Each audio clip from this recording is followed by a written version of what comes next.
शिक्षा पर जो खर्चा हो बजट का 10वां हिस्सा हो। यानी सबसे बड़ा हथियार कौन सा है? कलम। इससे बड़ा हथियार कोई नहीं।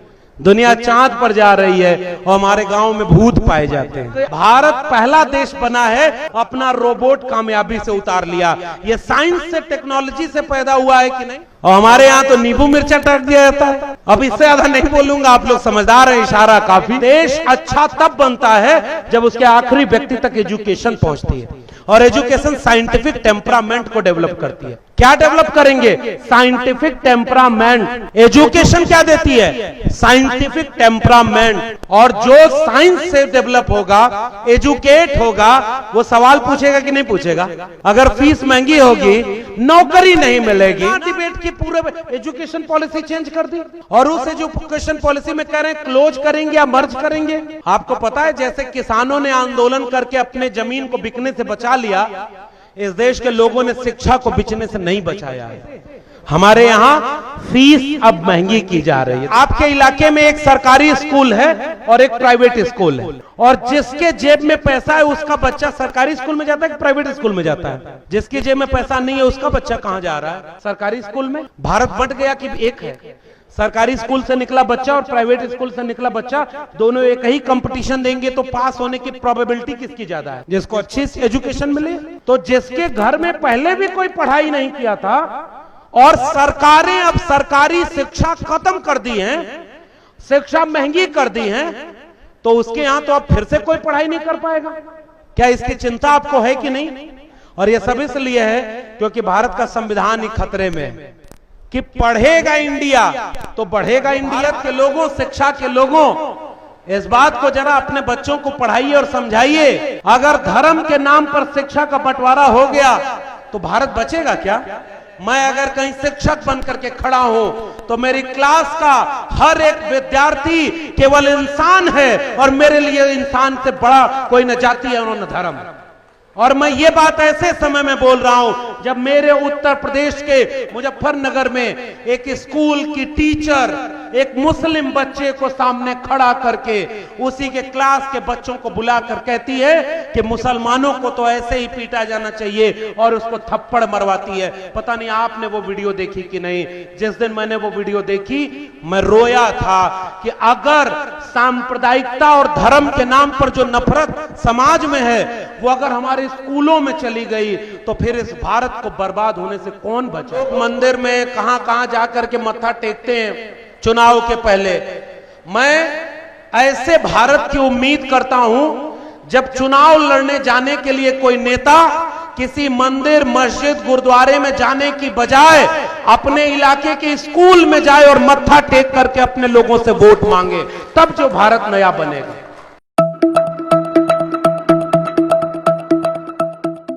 शुक्रिया सम्मानित मंच। सबसे पहले आप सभी लोगों से एक माफी कि मुझे उड़िया नहीं आती, तो मैं हिंदी में अपनी बात रखने की इजाजत चाहता हूं। और मैं उम्मीद करता हूं कि जितनी मैं उड़िया समझ पा रहा हूं उससे ज्यादा आप हिंदी मेरी समझ जाएंगे, इसलिए मैं अपनी बात हिंदी में रखने की कोशिश कर रहा हूं। फोरम ऑफ एकेडमिक्स के तत्वावधान में आयोजित शिक्षक पर्व 2023 में मंच पर बैठे हुए आप सभी सम्मानित लोग और इस पंडाल के नीचे आए हुए आप सभी सम्मानित लोगों को मेरा क्रांतिकारी इस्तकबाल। आज इस कार्यक्रम की पूरी रूपरेखा जो है, जिस समय इस देश में लोगों को अनपढ़ बनाकर, अंधविश्वासी बनाकर किसी और दुनिया में ले जाने की कोशिश हो रही हो, हम एक ऐसे कार्यक्रम और ऐसे मंच पर आए हैं जिसमें लोगों को शिक्षित करके, ताकतवर बना करके एक अच्छी दुनिया बनाने की कोशिश की जा रही है। इसलिए मैं इस पूरे आयोजन समिति का बहुत शुक्रिया अदा करता हूं कि आपने बहुत शानदार काम किया है। और हमारी तरफ कहा जाता था, एक कहावत हिंदी में है कि पढ़ोगे लिखोगे बनोगे नवाब और खेलोगे कूदोगे होगे खराब। ये कहावत हमारी तरफ चली जाती थी। और तब नवाब होना एक बड़ी बात होती थी कि आप पढ़ेंगे तो नवाब बनेंगे। और कहा जाता था कि खेलोगे कूदोगे होगे खराब। अब ऐसा माहौल हो गया है कि लोग अपने आसपास देख रहे हैं कि जो पढ़ाई लिखाई कर लिया उसको नौकरी नहीं मिली, और वहीं कोई खेल कूद में आगे निकल गया तो वो लाखों में चला गया। धीरे धीरे पढ़ाई से मोहभंग हो रहा है। पता नहीं आपकी तरफ क्या स्थिति है। हम लोगों की तरफ एक समय में ऐसा हुआ करता था कि जो पीढ़ी दर पीढ़ी कभी स्कूल नहीं गया, कोई शिक्षा नहीं पाया, उसके घर में भी एक समझदारी धीरे धीरे विकसित हुई थी। आज से 20 साल 30 साल 50 साल पहले भी, कि जगह जमीन गिरवी रख करके, पैसा उधार लेकर के, गहने गिरवी रख करके, घर में एक रोटी कम बने उससे कुछ पैसा बचा करके, एक कपड़ा कम खरीदा जाए उससे जो पैसा बचता था, और जो भी थोड़ा पैसा से सक्षम हो पाया वो अपने बेटा या बेटी को स्कूल भेजते थे कि अगर एक बेटा या बेटी अच्छे से पढ़ लेंगे तो हमारे गुलामी को मुक्त कर देंगे और हमारी पीढ़ियों को बदल देंगे। ये होता था। आज से 30-40 साल पहले तक ये था। लोग अपना पेट काट कर अपने बच्चे को पढ़ाते थे, स्कूल भेजते थे। और पहले के समय में स्कूल भी हुआ करते थे। अब आएंगे उस पे।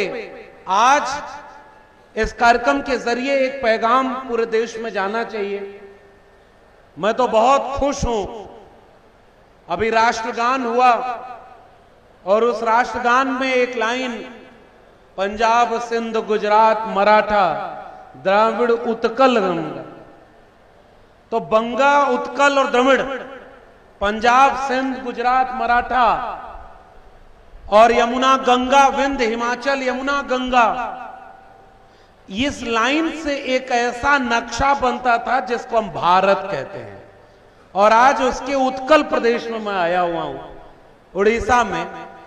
और मैं जाऊंगा तो लौट कर दिल्ली वालों को भी ये बताऊंगा कि उड़ीसा के महानदी के किनारे कोई ऐसा राजनेता भी है जो समाजवादी आंदोलनों की पैदाइश, जिसने जनता पार्टी और समाजवाद से एक ऐसी तालीम हासिल की है कि वो अपने यहां के बच्चों को हर साल पढ़ाई लिखाई के प्रोत्साहन करने के लिए काम कर रहे हैं। और मैं बहुत बधाई देता हूं इस पूरे कार्यक्रम के आयोजन समिति को भी, फोरम ऑफ एकेडमिक्स को भी। आपने बहुत अच्छा किया कि एक डॉक्यूमेंट्री हमें दिखाई। उस डॉक्यूमेंट्री से हमें पता चल पाया कि अब जैसे कुछ लोगों को भ्रम हो जाता है ना, जैसे दिल्ली में मैं रहता हूं तो दिल्ली में रहते रहते कुछ दिन बाद आपको भ्रम हो जाता है कि दिल्ली ही देश है, उत्तर भारत ही देश है। जैसे कोई भुवनेश्वर में रह रहा हो तो उसको भी एक समय के बाद लगेगा कि उड़ीसा तो भुवनेश्वर ही है, क्योंकि धीरे धीरे वो गांव से कट गए, उन जगहों से कट गए जहां आज भी झोपड़ी है, रास्ता नहीं है। कल मैं गया था उदयगिरी और रत्नगिरी पहाड़ियों की तरफ, कुछ बुद्धिस्ट पुराने अवशेष वो ऐतिहासिक स्थल देखने, और वहां का जीवन देख करके आपको लगेगा कि आज भी बहुत बड़ा इलाका ऐसा है जहां रहने को कायदे से घर नहीं है, बदन पर पूरे कपड़े नहीं है, खाने के लिए भी बहुत सामान्य से चीजें हैं। वहां के लोग अपने बच्चों को कैसे पढ़ाते होंगे, वहां स्कूल भी कौन से हैं मैं नहीं जानता। मेरे इलाके में तो यह संकट है। मैं उत्तर प्रदेश का रहने वाला हूं। कल्पना करिए कि उत्तर प्रदेश के पूर्वांचल का एक व्यक्ति जो इलाहाबाद यूनिवर्सिटी में पढ़ाई कर पाया, क्योंकि इलाहाबाद यूनिवर्सिटी की फीस एक साल की 300 रुपया हुआ करते थे, केवल 300 रुपए फीस थे एक साल की। हमारे घर वालों, अगर वो 300 रुपए फीस अगर 3000 भी होती तो मेरे घर वाले मुझे पढ़ने के लिए बाहर कभी नहीं भेज पाते। तो हमने वहां पढ़ाई की और फिर दिल्ली विश्वविद्यालय में पहुंचे, और पूरे 5 साल में 5000 रुपए केवल अपनी थीसिस के चेक करने के लिए देना पड़ा। इसको समझिएगा उड़ीसा के लोगों, हमारे भारत का एक वास्तविक सच है और शिक्षा का मंच है, इसलिए मैं शिक्षा की एक बात कहने जा रहा हूं। और जब हमने नेट और जेआरएफ पास कर लिया तो हमें फीस देनी नहीं पड़ी। पीएचडी करने के दौरान हमें फेलोशिप मिलती थी, तकरीबन 35-36 हजार रुपए महीने।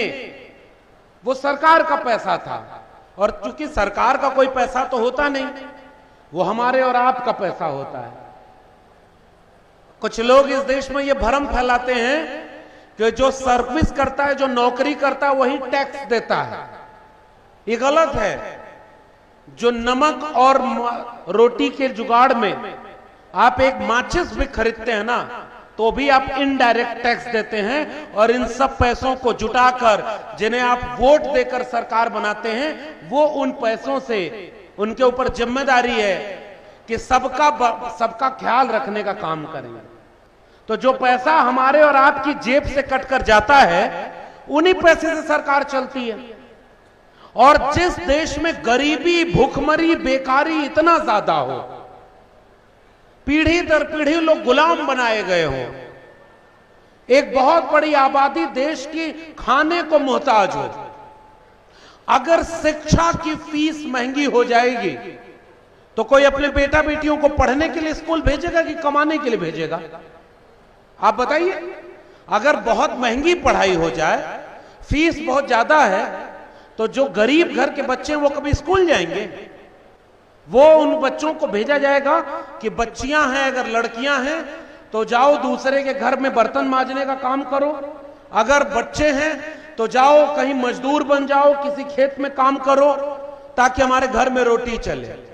तो शिक्षा तो किसी को मिल ही नहीं पाएगी। तो लोकतांत्रिक देश का एक ढांचा ऐसा बनाया गया कि जब एक भारत का संविधान बनाया गया तो जिम्मेदारी दी गई कि जिसको आप वोट देंगे वो राजा बनेगा। पहले तो राजा पेट से पैदा होता था। इस देश में जब संविधान लागू हुआ तो राजा रानी के पेट से नहीं पैदा होता, इस देश की जनता के वोट से राजा पैदा होता है और उससे डीएम, सीएम और पीएम बनकर के देश चलाते हैं। यह भारत के संविधान की वजह से हो पाया। तो संविधान से, आपके वोट से जो राजा बना, उसको आप वोट किस नाम पर देते हैं कि अगर हमारी जेब में पैसा ना हो तो भी हमारे इलाके का स्कूल ऐसा बन जाए कि उस स्कूल में हमारे घर के बच्चे पढ़ने जाएं तो उसको इतनी महंगी फीस न देनी पड़े कि हम फीस ही न भर सकें। तो चुने हुए राजा की जिम्मेदारी क्या है कि फीस कम करे। और बड़े बड़े देशों में शिक्षा को मुफ्त में देने का काम किया जाता है। मुफ्त में, निःशुल्क शिक्षा, कोई फीस नहीं।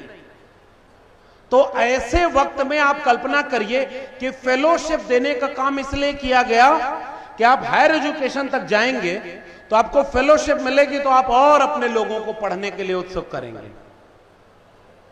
मैं खुश हूं एक ऐसे मंच पर, फोरम ऑफ एकेडमिक्स के मंच पर, इस डॉक्यूमेंट्री में हमें यह बताया गया कि जिस समय स्कूल बेचे जा रहे हों, जागरूक लोग हैं, ये कार्यक्रम शिक्षकों का है, शिक्षकों को सम्मानित किया जाएगा। जो हुनरमंद, काबिल बच्चे हैं, लड़के और लड़कियां हैं उन्हें सम्मानित किया जाएगा। तो मैं शिक्षक समुदाय से तो यह उम्मीद करता हूं कि मेरे इशारे को समझ जाएंगे। जिस समय स्कूल की फीस महंगी की जा रही है, पढ़ाई महंगी की जा रही है, हमारे यहां एक किताब में हमारे कवि तुलसीदास ने लिखा है, राजा की पहचान क्या होनी चाहिए? मणि माणिक महंगे किए और झीने किए तुड़ा। राजा अच्छा कौन सा माना जाता है? जो उन सामानों को महंगा करे जो भोग विलास के सामान है। मतलब समझ रहे हैं? सोना चांदी, सोना चांदी को महंगा कर दे, हीरे जवाहरात की दाम को बढ़ा दे, और सस्ता किस चीज को करे? जो रोजमर्रा की जरूरत की चीजें हैं। मतलब टमाटर का दाम अगर 250 रुपए हो जाए तो इसका मतलब राजा गड़बड़ काम कर रहा है। ये टमाटर रोज का काम है। महंगाई अगर बढ़ जाए तो वो महंगा होने पर आपके चूल्हे पर असर होगा। वैसे ही राजा का काम यह है कि शिक्षा को सस्ती करे, फीस देकर के कोई अपने बच्चों को ना पढ़ाए। इसलिए हम जब यहां खड़े हैं आपके बीच में और दिल्ली में पढ़ाते हैं, दिल्ली विश्वविद्यालय में हम पढ़ाते हैं, वहां से उड़ीसा, भुवनेश्वर और कटक के बीच में आए हुए हैं, तो पहली बात यह संभव न होता अगर इस देश में भारत का संविधान न होता, तो हमें पता ही न चलता कि उड़ीसा और दिल्ली के बीच एक रिश्ता है कि हम और आप एक साथ एक मंच पर बैठते हैं। यह तब संभव हो पाया जब इस देश में भारत का संविधान लागू हुआ है। इससे एक भारत बना है। मैं आप उड़िया बोलते हैं, अभी हमारे आकाश भाई उड़िया बोल रहे थे, मैं बहुत नहीं समझ पा रहा था, लेकिन मैं जो कहना चाह रहा था उसमें से मुझे लगा अधिकांश बातें उन्होंने कह दी है। उन्होंने कह दिया है कि संविधान खतरे में कैसे है। उन्होंने बता दिया है आपको कि एक देश एक चुनाव करने वाले क्या मंशा रखे हुए हैं। ये अपने भाषण में इन्होंने बोला है। इन्होंने बोल दिया कि संसद में बैठकर कौन कौन से काम हो रहे हैं। मैं उधर नहीं जा रहा, मैं केवल शिक्षा के बहाने आपको एक पैगाम देना चाहता हूं। फीस महंगी हो गई, एक पॉलिसी आई है। जब मैं सुन रहा था आपकी डॉक्यूमेंट्री में, और यहां के बड़े कद्दावर नेता रणेंद्र प्रताप जी, मैं देख रहा था कि वो एक वीडियो में अपने साथ चल रहे एक स्कूल के बच्चे के तौलिए से पसीना पोंछ रहे होते हैं। वो केवल वीडियो इसलिए नहीं बनाया गया है कि लोगों को प्रचार किया जाएगा कि हाँ नेता तो ऐसा है, रोज थोड़े ही पसीना पोंछ रहे होंगे, वो तो चुनाव आया होगा तो ऐसा कर दिए होंगे, वीडियो बनवा लिए होंगे। मगर जब मुझे पता चला इस कार्यक्रम में आने के पहले कि 2011 से लगातार ये शिक्षा को लेकर के कार्यक्रम हो रहा है, और अभी ये जो ग्राफ अभी दिखाया गया कि लगातार लैपटॉप बांटा जा रहा है, मोबाइल बांटी जा रही है, फेलोशिप बांटा जा रहा है, तब मुझे लगा कि वोट लेने के लिए अगर कोई शिक्षा का काम करे तो मैं कहता हूं कि हर व्यक्ति और हर इलाके को एक ऐसा नेता मिलना चाहिए जो लैपटॉप और मोबाइल और फेलोशिप बांट करके बच्चों को पढ़ने के लिए प्रेरित करे। ऐसा नेता तो जरूरी है भाई, नेता का काम ही है। आप रोज सड़क पर वोट दोगे तो जो सड़क बनवाएगा वो वोट ले जाएगा, और जो सड़क नहीं बनवाएगा सड़क का पैसा खा जाएगा, चुनाव के पहले उस पैसे का कुछ बांट देगा आपको। इशारा समझ रहे हैं? आप लोग की तरफ भी ऐसा होता है कि नहीं होता? चुनाव के पहले कुछ बांटा जाता है कि नहीं? हमारी तरफ तो खूब बांटा जाता है। तो जब जिसको बांट दिया जाता है पैसा कि आप ये वाले हैं तो ले जाइए, अगले दिन वोट हमको दे दीजिएगा। आज तो इस देश में 80 करोड़ लोगों को 5 किलो अनाज मुफ्त में बांटा जा रहा है, पता है कि नहीं? मेरा मानना यह है कि उन 80 करोड़ लोगों को मुफ्त में अच्छी शिक्षा बांट दी जाती, अनाज का जुगाड़ वो अपने आप कर लेते। मैं ऐसा भारत बनाने की कोशिश करना चाहता हूं, और तब मैं आपके नेता को और इस मंच को बहुत सलाम करता हूं कि आपने लैपटॉप जिस दिन बांटा, जिस दिन किसी घर में वो लैपटॉप गया होगा और मुझे पता चला कि इस बार आपने लैपटॉप की तादाद और बढ़ा दी, लैपटॉप बांट रहे हैं। और जब कोविड आया, जब दुनिया कोविड से लड़ रही थी तो हमारे यहां अंधविश्वास फैलाया गया, पता है कि नहीं आपको? मैं राजनीतिक बात नहीं करूंगा, हालांकि हम लोग एक सोशल पॉलिटिकल एक्टिविस्ट भी हैं, लेकिन इशारे में समझ लीजिए, ताली बजाने से कोरोना भागा। आपके इलाके में भी खुद ताली बजवाई गई ने, और हमारे यहां ताली बजाते बजाते गो कोरोना गो कहने लगे। कोरोना गया किससे? साइंस एंड टेक्नोलॉजी से गया ना, कि उसका एक उसका वैक्सीन बनाई गई। वैक्सीन कैसे बनाई गई?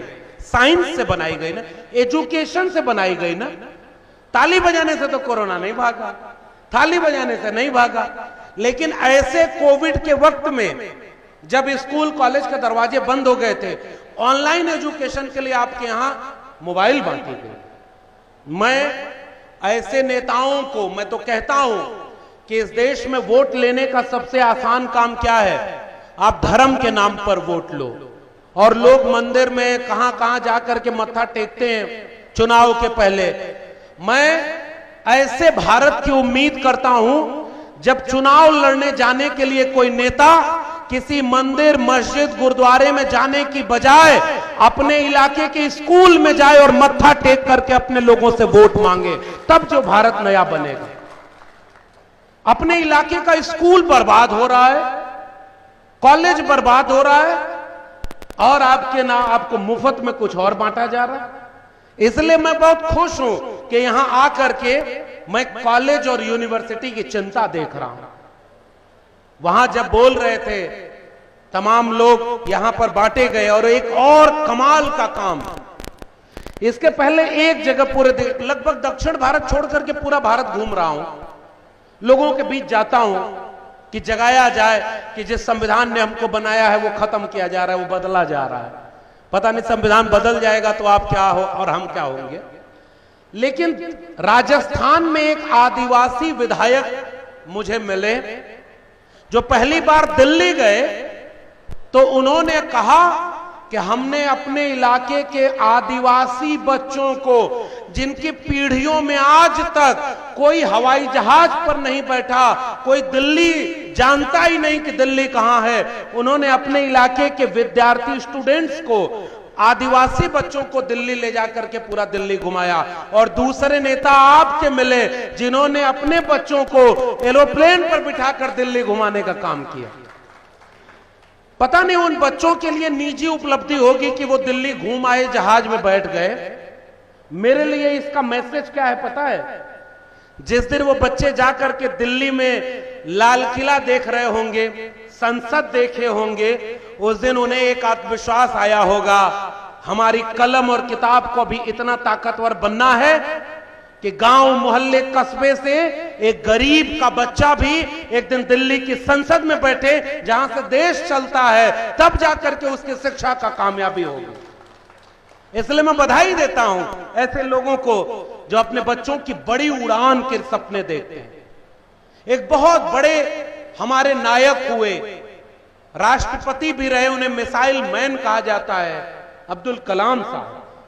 कलाम साहब ने अपनी एक जीवनी लिखी है। प्यारे बच्चों, आप लोग भी बहुत तादाद में हो, आप भी जानो और पढ़ना, विंग्स ऑफ फायर, हिंदी में अग्नि की उड़ान करके जीवनी लिखी है। उन्होंने एक बहुत प्यारा वाक्य लिखा है, छोटे सपने देखना पाप है, सपने हमेशा बड़ा देखो। हम लोग जब पढ़ाई करते थे तो हमारे शिक्षक जो थे, हमारे गुरु, हमसे कहते थे अगर तुम पास होने के लिए पढ़ोगे तो फेल हो जाओगे, अगर तुम टॉप करने के लिए पढ़ोगे तो पास तो अपने आप हो जाओगे। इसलिए बड़ा सपना देखो। मैं आपको और बड़ा सपना दिखाना चाहता हूं कि इस देश में जो संसद चुन करके जाते हैं, डॉक्टर राम मनोहर लोहिया एक बात कहा करते थे कि अगर अच्छे लोग राजनीति में नहीं जाएंगे तो बुरे लोगों की राजनीति के शिकार होंगे। अगर पढ़े लिखे लोग इस देश में नेता नहीं, अच्छा कल्पना करिए, ये जो राजा जी जैसे राजा भाई की जगह कोई व्यक्ति ऐसा होता जिसको पढ़ाई की अहमियत नहीं पता होती, तो बड़े बड़े धार्मिक कार्यक्रम करता। धर्म तो हावी है ना भाई, आप धार्मिक कार्यक्रम कर दो, सब लोग खुश हो जाएंगे। लेकिन इतना बड़ा हर साल शिक्षा का कार्यक्रम कर रहे हैं क्योंकि आपके व्यक्ति को पता है कि शिक्षा वह शेरनी का दूध है। बाबा साहब डॉक्टर भीमराव अंबेडकर कहा करते थे, शिक्षा वह शेरनी का दूध है, उसे जो पिएगा वो दहाड़ेगा। इसलिए शिक्षा का आयोजन मुझे लगता है कि एक नए भारत का आयोजन है। और ये मैं आपके बीच में इस खुशी को जाहिर कर रहा हूं। और बहुत लंबा बोलने की बजाय मैं 2-3 बातें और करना चाह रहा हूं। आपके यहां नारा दिया गया है, पढ़ेगा इंडिया तभी तो बढ़ेगा इंडिया। मैं अब एक पुराने लोग मंच पे बैठे हुए हैं, सामने भाई पढ़े लिखे लोगों की जमात है। इस देश में जब तक भारत का संविधान लागू नहीं था तो शिक्षा कैसे दी जाती थी? धार्मिक शिक्षा, बहुत पहले चले जाएंगे तो धार्मिक शिक्षा होते थे।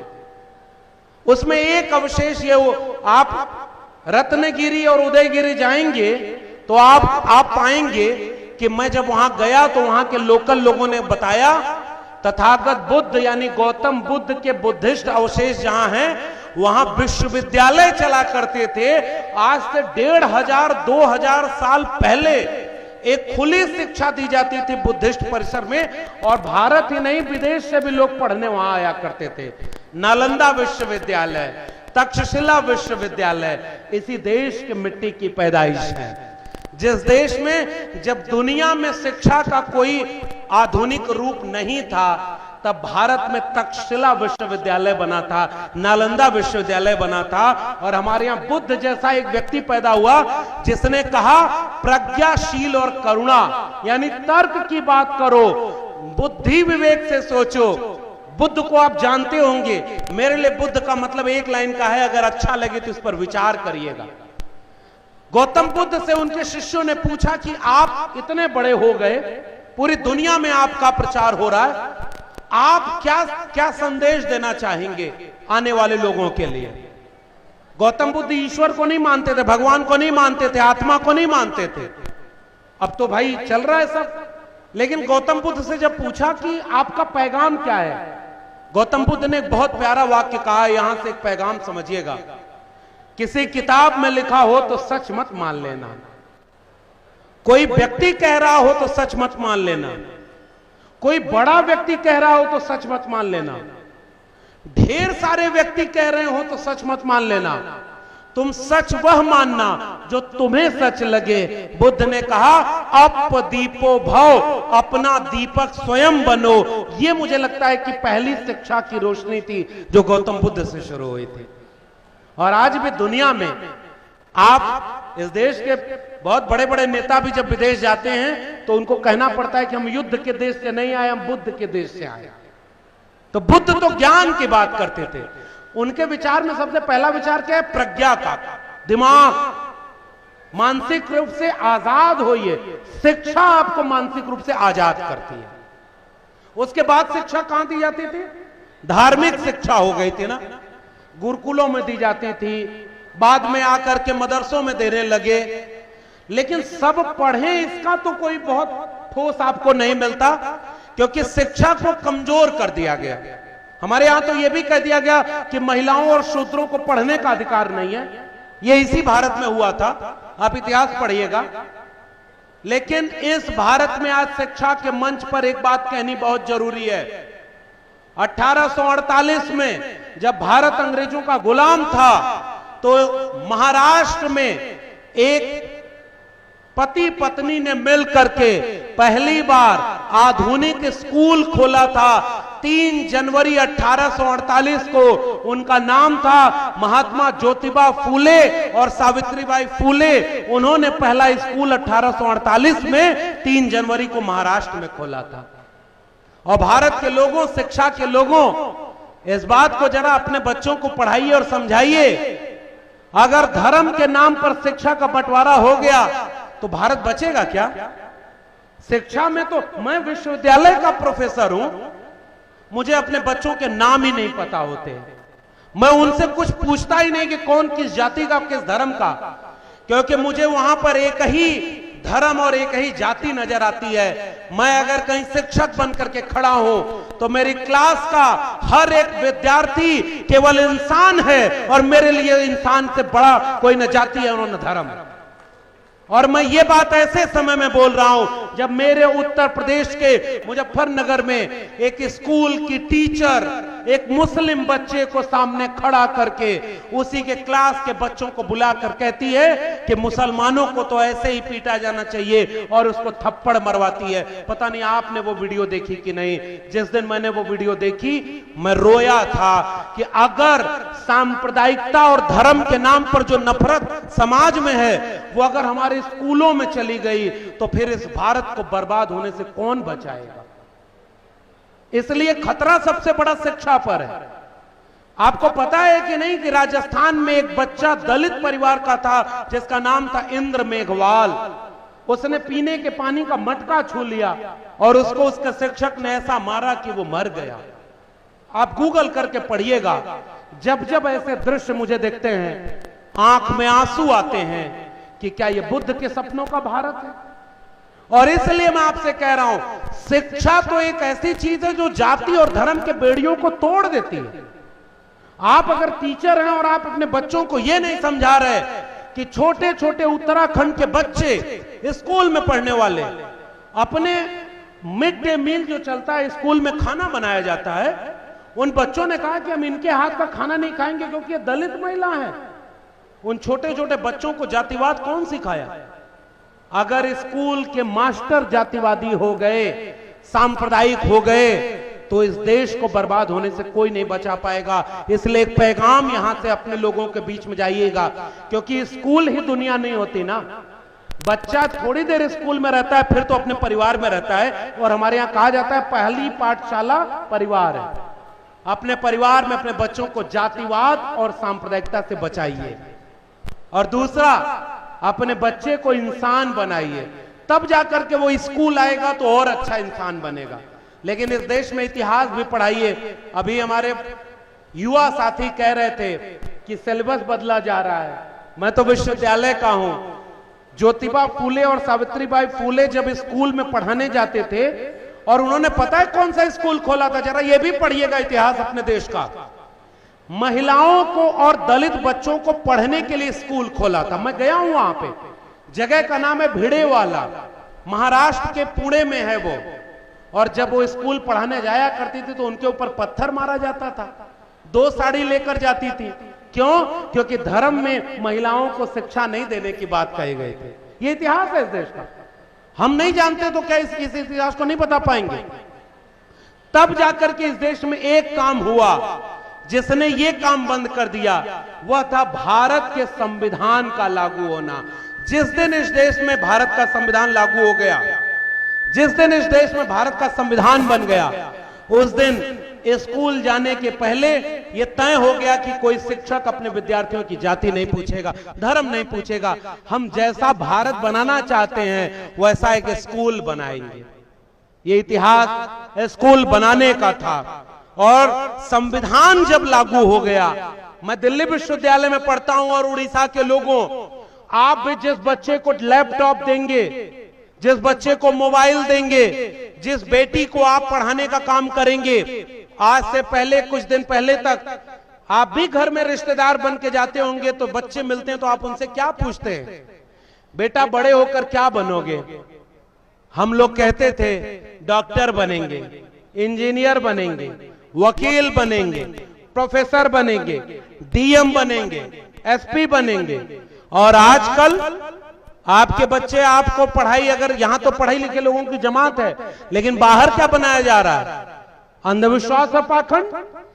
अजीब सा देश होता जा रहा है। पढ़ाई की फीस महंगी हो गई। और अब मैं एक बड़ी गंभीर बात आपसे करने आया हूं। जब नौ उदारवादी नीतियां आई ना, तो स्कूल कॉलेज में इतने स्कूल खुले कि गांव गांव तक शिक्षा की क्रांति पहुंची। पढ़ेगा इंडिया तभी तो बढ़ेगा इंडिया कहा गया। और पढ़ाई महंगी करने के लिए क्या लाया गया इस समय? नई शिक्षा नीति। जो शिक्षक समुदाय है वो जानता होगा, न्यू एजुकेशन पॉलिसी। और न्यू एजुकेशन पॉलिसी के 2-3 क्लॉज आपको बताता हूं। पहला क्लॉज, आपका 30 to 40% सिलेबस ऑनलाइन मोड में होगा। पता है ऑनलाइन मोड का मतलब? जैसे ये डॉक्यूमेंट्री चली थी ना यहां पर, कुछ दिन बाद अगर इसी तरह से ये पॉलिसी लागू रही तो 40% सिलेबस ऑनलाइन पढ़ाया जाएगा। ऑनलाइन पढ़ाया जाएगा तो जिसके घर में बिजली नहीं पहुंची है, जिसके घर में अभी पानी नहीं है, जिसके घर में रोटी नहीं है, उसके घर में इंटरनेट होगा क्या? मोबाइल पहुंची है क्या? क्या पूरे उड़ीसा में ये राजा भाई जैसे लोग सांसद और विधायक और मंत्री हैं क्या जो अपने इलाके में पढ़ने वाले बच्चों को लैपटॉप और मोबाइल बांट रहे हैं? ये तो आपका बड़प्पन और आपके इलाके का ये सौभाग्य है। मगर कल्पना करिए अगर सिलेबस ऑनलाइन मोड में पढ़ाया जाएगा तो गरीब बच्चे पढ़ाई से दूर हो गए कि नहीं हो गए? दिल्ली विश्वविद्यालय में मैं पढ़ा रहा हूं और मैं जानता हूं दूसरा क्लॉज न्यू एजुकेशन पॉलिसी का क्या आया है पता है? दूसरा क्लॉज आया है क्लोजर और मर्जर की पॉलिसी। यानी जिस प्राइमरी स्कूल, सरकारी स्कूल की बात कर रहा हूं, जिस सरकारी स्कूल और सरकारी डिग्री कॉलेज में बच्चे कम होंगे उन्हें या तो अपने पड़ोस वाले स्कूल या डिग्री कॉलेज में मर्ज कर दिया जाएगा या क्लोज कर दिया जाएगा। जो लोग पढ़े हैं वो जानते होंगे ये कितनी खतरनाक पॉलिसी है, क्लोजर और मर्जर। आप कल्पना करिए भारत आजादी के 75 साल मना रहा है और अपने यहाँ जब नए स्कूल और नए कॉलेज खोले जाने चाहिए तो आप एक ऐसी पॉलिसी बना रहे हो जिसमें पुराने स्कूल को क्लोज और मर्ज करोगे। बताइए ये आपके सपनों का भारत है क्या? अगर भारत आगे बढ़ रहा है, जैसे लैपटॉप आप बांट रहे हैं तो लैपटॉप बांटने की तादाद बढ़ रही है, तब ना हम कह रहे हैं कि हाँ ये नेता अच्छा काम कर रहा है। मान लीजिए लैपटॉप बांटने की तादाद घटती तो इलाके में चर्चा होती, लगता है राजा भाई भी बाकी नेताओं की तरह ही हो गए हैं, अब पैसा बचा रहे हैं, अब लैपटॉप मोबाइल कम कर दिए हैं। होता कि नहीं होता? आप अच्छे नेता इसलिए क्योंकि जैसे और मुझे पता चला कि अपने फंड से करते हैं, अपने से जुटाते हैं। भाई नेता तो इस देश में बहुत है, मंत्री और विधायक भी बहुत हैं। अरे कल्पना करिए हर इलाके का मंत्री और विधायक अपने अपने फंड से अपने स्कूल अपने इलाके के बच्चों की शिक्षा का ही खर्चा उठा ले तो अगले 5 साल में ये भारत वापस सोने की चिड़िया बन जाएगा। लेकिन पढ़ाई पर कौन ध्यान देता है? ये सच बात है। और पता है क्लोजर और मर्जर की पॉलिसी, आप अपने इलाके में निकल के देखिए सरकारी स्कूलों की हालत क्या है। अब एक बात समझिएगा, पिछले दिनों किसानों का आंदोलन हुआ, पता है आपको? किसानों की जमीन बेची गई, उन्होंने आंदोलन कर दिया कि भाई प्रधानमंत्री जी हमारी जमीन मत बेचो, हमें गुजारा उसी से होता है। और ये पॉलिसी कब आई थी पता है? जब कोविड आया था। किसानों के कानून कब बने थे? जब कोविड आया था, बिना किसी चर्चा के पास कर दिया गया। वैसे ही मजदूरों के ऊपर पॉलिसी बनी और तीसरी पॉलिसी थी एजुकेशन पॉलिसी। बिना डिबेट के एजुकेशन पॉलिसी पास हो गई और इंप्लीमेंट कर दी गई। स्कूलों के टीचर लोग जानते होंगे अब नए नए फॉर्मेट में उनको भी ट्रेनिंग लेना पड़ रहा है क्योंकि न्यू एजुकेशन पॉलिसी आ गई है। पूछिएगा ये डिबेट हुई थी क्या पार्लियामेंट में? और अगर कोई भी पॉलिसी चेंज होती है तो उसकी डिबेट पार्लियामेंट में होती है। आपने बिना डिबेट के पूरे एजुकेशन पॉलिसी चेंज कर दी और उस एजुकेशन पॉलिसी में कह रहे हैं क्लोज करेंगे या मर्ज करेंगे। आपको पता है जैसे किसानों ने आंदोलन करके अपने जमीन को बिकने से बचा लिया, इस देश के लोगों ने शिक्षा को बिकने से नहीं बचाया है। बताऊं कैसे? हमारे यहां फीस अब महंगी की जा रही है। दिल्ली विश्वविद्यालय का हूं और दिल्ली विश्वविद्यालय सरकारी विश्वविद्यालय, प्राइवेट आपके इलाके में एक सरकारी स्कूल है और एक प्राइवेट स्कूल है। सरकारी स्कूल के मास्टर की वैकेंसी नहीं आ रही है। आपके यहां भी है कि नहीं है? बताइए हाँ या नहीं। आपके यहां जितने टीचर होने चाहिए सरकारी उतने हैं क्या? जोर से बोलिए, हैं क्या? नहीं है, देश में कहीं नहीं। क्या सरकारी टीचरों को सैलरी जितनी चाहिए उतनी मिल रही है क्या? क्या वहां बच्चों को जो फैसिलिटी होनी चाहिए सरकारी स्कूल में मिल रही है क्या? और पैरेलल एक प्राइवेट स्कूल खोल दिया गया, पूरे देश में खुला है। प्राइवेट स्कूल में कम सैलरी पर ज्यादा टीचर हैं कि नहीं? महंगी फीस पर ज्यादा बच्चे हैं कि नहीं? और जिसके जेब में पैसा है उसका बच्चा सरकारी स्कूल में जाता है कि प्राइवेट स्कूल में जाता है? जिसकी जेब में पैसा नहीं है उसका बच्चा कहां जा रहा है? सरकारी स्कूल में। भारत बंट गया कि एक है, सरकारी स्कूल से निकला बच्चा और प्राइवेट स्कूल से निकला बच्चा, दोनों एक ही कंपटीशन देंगे तो पास होने की प्रोबेबिलिटी किसकी ज्यादा है? जिसको अच्छी एजुकेशन मिले। तो जिसके घर में पहले भी कोई पढ़ाई नहीं किया था और सरकारें अब सरकारी शिक्षा खत्म कर दी है, शिक्षा महंगी कर दी है, तो उसके यहां तो अब फिर से कोई पढ़ाई नहीं कर पाएगा। क्या इसकी चिंता आपको है कि नहीं? और यह सब इसलिए है क्योंकि भारत का संविधान ही खतरे में है। अगर नारा हमारा कामयाब हो गया कि पढ़ेगा इंडिया तो बढ़ेगा इंडिया। अच्छा, पता नहीं ये मंच कैसा है, मैं एक चुटकुला सुनाना चाहता हूं, आप लोग कितना समझ पाएंगे मुझे नहीं पता। मैं अंधविश्वास और पाखंड का विरोधी आदमी हूं, और आप लोग पता अपना तय करिए, मैं और कुछ कहूंगा नहीं। मैं पाखंड को नहीं मानता। हमारे यहां एक कथा चलती है कि जो व्यक्ति मर गया, गुजर गया, उसकी आत्मा होती है, आत्मा कहीं ऊपर होती है, उसको मुक्ति देने के लिए हवन पूजा पाठ होता है। आपके यहां पता नहीं होता है कि नहीं, मुझे नहीं पता। हमारे यहां क्या होता है, उसके नाम पर बहुत कुछ लूट लिया जाता है। एक व्यक्ति आता है और कहता है कि आप कौन?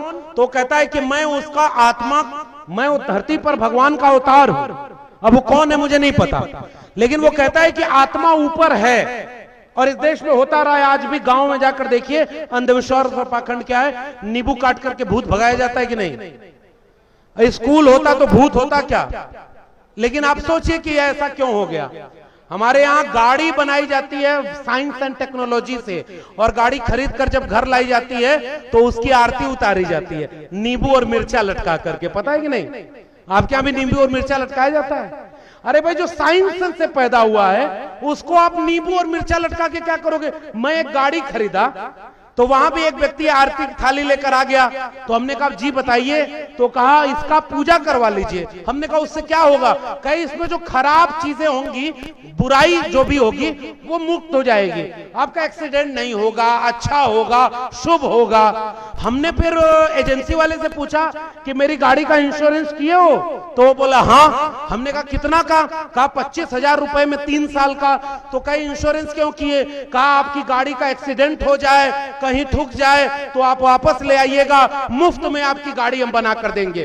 तो मैं घूम करके वो जो आरती लेकर के खड़े थे, मैंने उनसे कहा आप 1 साल की जिम्मेदारी 5,000 में ले लीजिए, अगर मेरी गाड़ी को कुछ होगा तो बनवाएंगे आप। और वो आदमी पूजा की थाली लेके चला गया। अब मुझे नहीं पता इसको अब कैसे आप लेंगे। मैं ये मानता हूं कि गाड़ी किससे बनी? साइंस एंड टेक्नोलॉजी से। चांद पर आज भारत का पहला यान, दुनिया में साउथ पोल पर चांद के आज तक कोई देश का यंत्र नहीं उतरा है। भारत पहला देश बना है जिसने चांद पर अपना रोबोट कामयाबी से उतार लिया। यह साइंस से, टेक्नोलॉजी से पैदा हुआ है कि नहीं? और हमारे यहां तो नींबू मिर्चा टाक दिया जाता है। अब इससे ज्यादा नहीं बोलूंगा, आप लोग समझदार हैं, इशारा काफी। तो इसलिए साइंस और टेक्नोलॉजी कैसे आएगी? साइंटिफिक टेम्परामेंट से आएगी। आप कल्पना करिए, बच्चे को जब स्कूल में पढ़ने भेजते हैं तो उसकी साइंस की किताब में क्या लिखा है?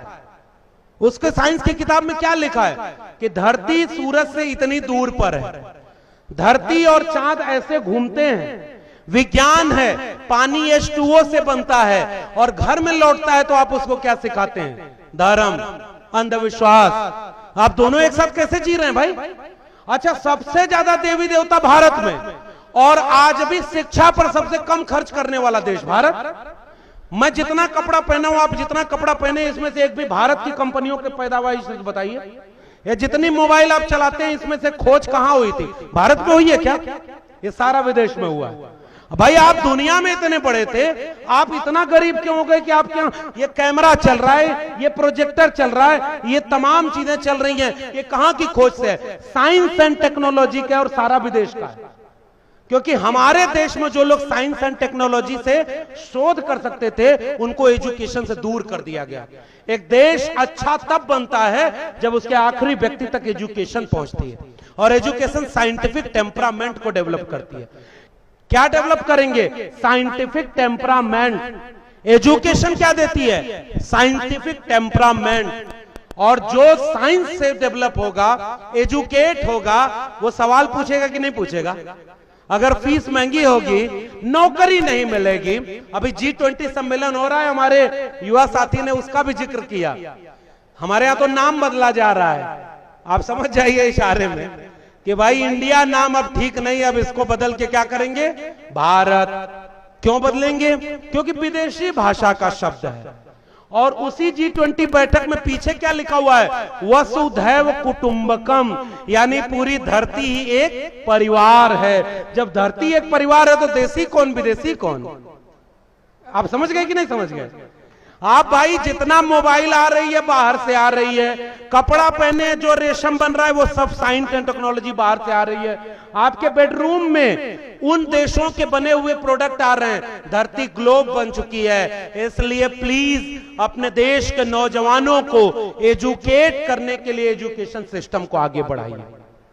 मैं आपसे एक बात कहना चाह रहा हूं, हमारे यहां कोई भी चीज है उसको बचाने का काम एजुकेशन करती है। आपको सर दर्द अगर आज करे तो सर दर्द की दवा लेने जाते हैं कि कोई मंत्र पढ़ते हैं? मैं एक बात कह रहा हूं, साइंस एंड टेक्नोलॉजी आपको इलाज करने का मौका देती है और वो एजुकेट करके आपको देती है। मेरे परिवार में एक छोटा सा बच्चा है, मैंने कहा कि जरा ये बताओ, घर में एक किताब है, उस किताब के इस पन्ने पर क्या लिखा है जरा मुझे खोज कर बताओ, किताब ले आओ। मेरे भैया का बेटा था, उसने गूगल करके तुरंत सर के बता दिया इतने पेज नंबर पर ये लिखा हुआ है। दुनिया बदल रही है कि नहीं बदल रही? दुनिया चांद पर जा रही है और हमारे गांव में भूत पाए जाते हैं। इसलिए मैं आपसे एक गुजारिश कर रहा हूं और मैं बधाई दे रहा हूं, संविधान खतरे में है और संविधान बचाएगा कौन? जो एजुकेट होगा, जो शिक्षित होगा। इसलिए बहुत बधाई उन तमाम लोगों को जो आज भी कलम और किताब बचाने की मांग कर रहे हैं। भारत में संविधान लागू होने के बाद सबसे बड़ा हथियार कौन सा है? कलम। इससे बड़ा हथियार कोई नहीं। कलम। अभी मैं आया तो हमारे जो अध्यक्ष महोदय हैं और सेक्रेटरी महोदय हैं, इन लोगों ने जब परिचय के लिए एक बुकलेट दी तो मुझे लगा कि वो एक पीयर रिव्यूड जनरल निकालते हैं। वो अपना एक एजुकेशन पैटर्न बनाए हुए हैं, इसी से क्रांति होगी। और मैं समाजवादी आंदोलन का एक नारा था कि मिटे गरीबी और अमीरी, मिटे चाकरी और मजबूरी। और हम लोग एक नारा लगाते हैं, शिक्षा पर जो खर्चा हो बजट का 10वां हिस्सा हो। यानी टोटल बजट का 10 रुपया आपको, यानी 100 रुपए में से 10 रुपया एजुकेशन पर खर्च करना चाहिए। अगर एजुकेशन पर नहीं खर्च करेंगे तो आने वाली पीढ़ियां गुलाम पैदा होंगी, और अगर पीढ़ियां गुलाम पैदा हुई तो संविधान बदल दिया जाएगा तो भी आपको पता नहीं चलेगा। इसलिए उड़ीसा के लोगों, भूखे रहिएगा, प्यासे रहिएगा, एक कपड़ा कम पहनिएगा, एक रोटी कम खाइएगा, लेकिन अपने बेटा और बेटियों को शिक्षा जरूर दिलाइएगा और शिक्षा ही उनको मुक्त करेगी। और मैं आपसे हिम्मत लेकर जा रहा हूं कि आज एजुकेशन अगर बच गई और आपके जैसे राजा भाई जैसे नेता अगर इस देश में पैदा हो गए, एक कविता है कि अमन बेच देंगे, चमन बेच देंगे, कलम के सिपाही अगर सो गए तो वतन के सिपाही वतन बेच देंगे। इसलिए कलम को सोने मत दीजिएगा, जागते रहिएगा। फिर मिलेंगे किसी और कार्यक्रम के साथ। और जितने बच्चों को पुरस्कार मिल रहा है उनको बहुत सारी बधाई, तमाम शिक्षकों को बधाई। कलम और किताब बचेगी तो हम फिर मिलेंगे। इंकलाब जिंदाबाद।